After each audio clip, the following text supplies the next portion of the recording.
actual law, right, for families that have tons of children. All right, we could get into debates of specific things as we go, whatever. But like per capita income is 13,000 per year. Wow, that really is extremely low. Except the median age is 15 years old. So like when you actually look at the stats, it's like true. But 60% of the community is children. So per capita, 13,000 is not high, but 60% is children. So that comes out to per capita for adults, it comes way closer to 35,000, which again, it's not like an incredibly high earning community, but that is not nearly as bad. Anyway, and we could keep going. We could keep talking about it. They also send their kids to private schools instead of being a drain on the taxpayer in that regard. And it's pretty wild. It's pretty wild. So here we are. We're going to do the react. We're going to do our best. Analyze the Jew invasion of New York. Maybe we'll come to the conclusion. We'll figure out what they're doing in those tunnels after all. But I do want to say one thing, and in this I completely agree with Tyler Oliveira. If these Hasidic Jews can live exclusively in their own Jewish ethno-state, now, to be clear, anyone's able to move there. Most people just don't want to live there. It's not like no one's allowed to move there. So, again, it's a misleading terminology, but I get his point. Then why can't white people do it in Arkansas? And this is what I have to say, that he is completely and utterly correct. If white people want to build a white Christian community, and white Christians decide to move there, and they don't want other people that aren't white Christians in that community, I see zero issue with it whatsoever, and it is disgusting that everyone keeps pushing this slop about how, no, actually, we need multiculturalism. Actually, we need to drop a Somali community in middle of Minnesota. So in this regard, he's right. And these are definitely not the Jews that are voting for multiculturalism. I could promise you that. These guys are not woke. They are mega not woke. They're Amish levels of not woke. Now, in New York specifically, anti-Semitism, even though I hate that word at this point, is on the rise. And by that, I don't mean people saying weird names or talking about how the Jews are controlling the universe and stuff like that.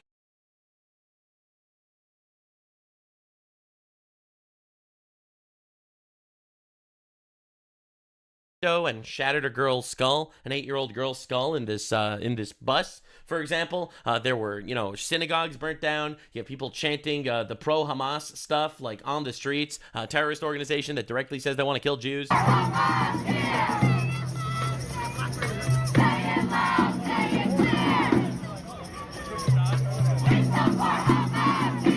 So that's them directly chanting support for a terrorist organization in a predominantly Jewish community. And as you can see, there is a Hasidic Jew in this crowd of the Satmar community, which is the Kiryas Joel area that we are going to be talking about. Because those guys are incredibly anti-Zionist, wildly anti-Zionist Jews. So anyway, I'm very excited to do this deep dive. Again, I'm going into this with the perspective of this is journalism, and I'm excited to see what he has to say. I do believe there is definitely valid criticism to be leveled here, but I also think that something very exciting, this completely debunks the entire leftoid narrative that, the reason why certain ghetto communities are violent is because they're poor. Well, that is a lie, because this community is relatively poor, and there is no violence. It is considered basically the safest, least violent area in the country, all right?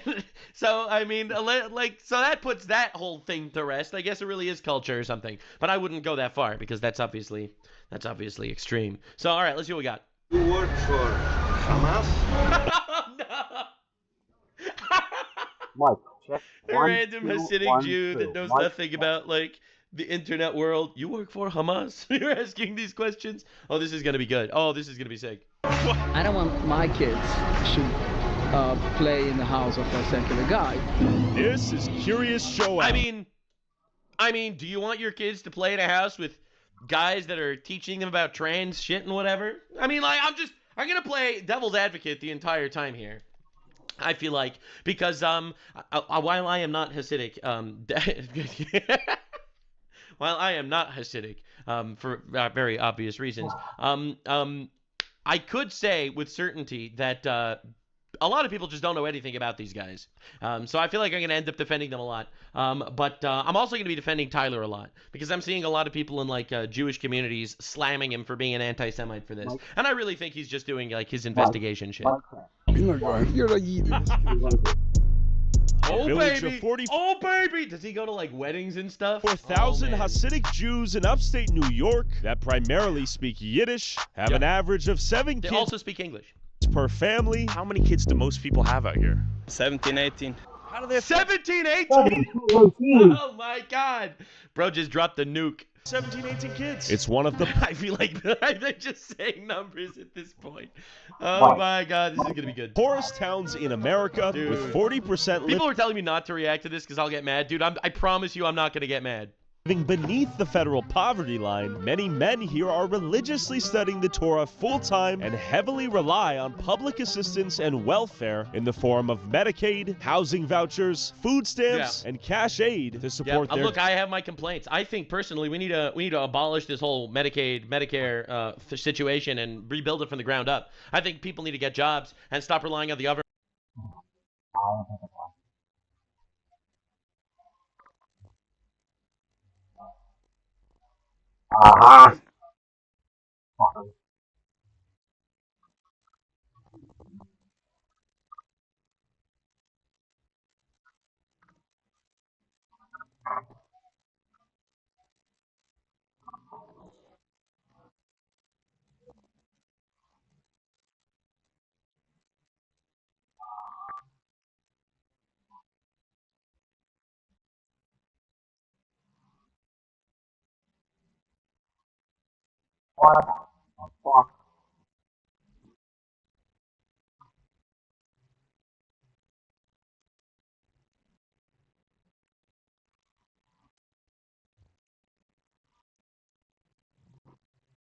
And why is it okay? By the way, the religious schools, they're all privately funded. I don't think they get government funding.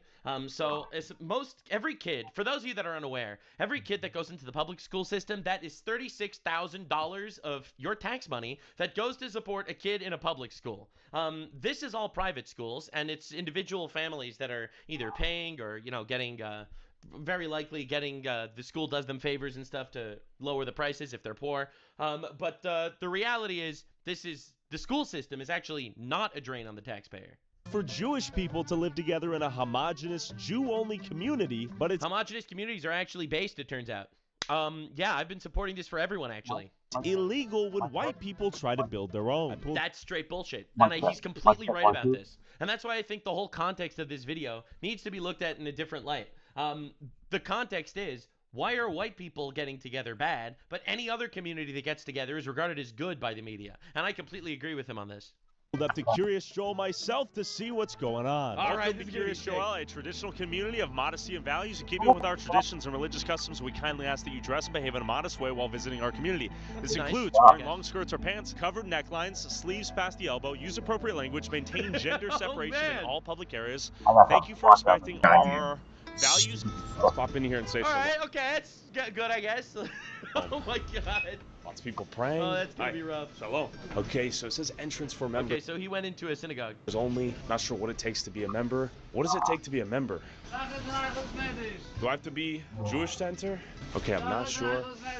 I'm not sure the schedule exactly. All right, so I'll tell you how these works, okay? So basically, Jews pray 3 times a day in a synagogue, and they pray. The prayers take place with 10 men get together to pray. So in these communities, since there's so many Jews, you don't actually need to have set times for these prayer services. You can just show up at any time, and you're always going to have like 10 other Jews that are just showing up at the same time too. So these end up being these buildings with like 5 different rooms. Each different room is another prayer service that just starts whenever 10 guys show up. And, you know, they have like a coffee room and stuff like that for anyone that's waiting or finished or whatever. To be I'm just going to give you the lore. This is a lore channel or something. enter? Okay, I'm not sure. You should be able to enter even if you're not Jewish, if you want to, I guess, join the prayer service. I see no reason why. I'm not sure the schedule exactly, but 9 o'clock sharp, they're not at work. No Somalis are throwing this guy out of the building? What is this? Right, so this is just a group of 10 Jews or whatever got together to pray? Okay, so I guess everyone's praying right now. So you gotta wonder what these people do for employment. I have to say, that's pretty nice, honestly. I'm so happy no one threw him out. You'll notice the Mexicans out here are doing the hard labor, and the Jewish people, I'm not sure what they do. Maybe we can ask this guy. All right, let's go. What do most people do for work out here?